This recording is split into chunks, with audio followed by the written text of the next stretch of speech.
Hey guys, this is Dr. Abul Mali with North Atlanta Plastic Surgery Group. Great to see you again. I would like to talk about different types of sunscreens today. We need sunscreens for general use. When you go to the beach or have fun outdoors, you need to wear sunscreen. Or sometimes, whenever we have to do a procedure in preparation for the procedure, let's say a skin resurfacing or doing some lasers, or after the procedure during the recovery phase, it's very important to wear sunscreen.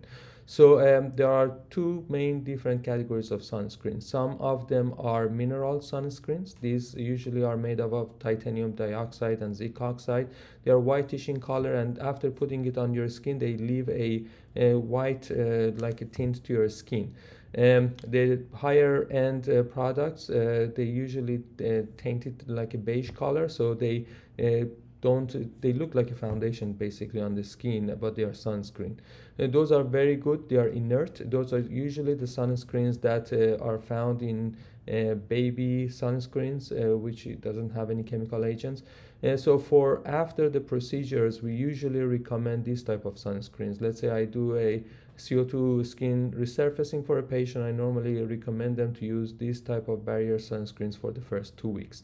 The other type, which is more commonly used, those are chemical sunscreens. So they have different chemical agents that convert the UV light to heat, and that's how they deactivate the UV light and the harmful effects of them.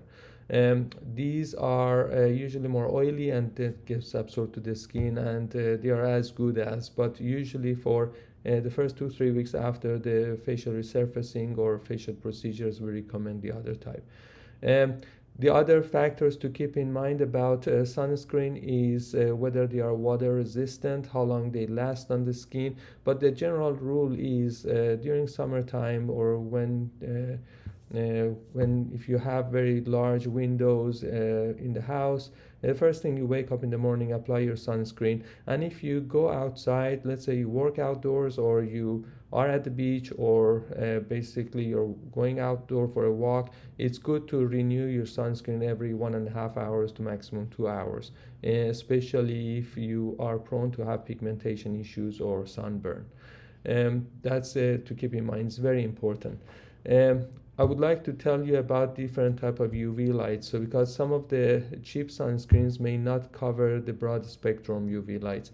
We have two different UV, UVA and UVB, and they can have different effects on the skin. UVA is usually penetrates deeper in the skin and it causes more like wrinkling and the aging side effects of the sunlight.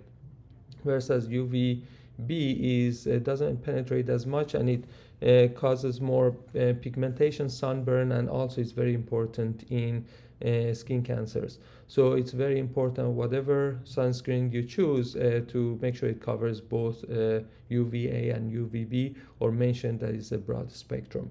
I hope this helps, and I look forward to see you in the next video. Thank you.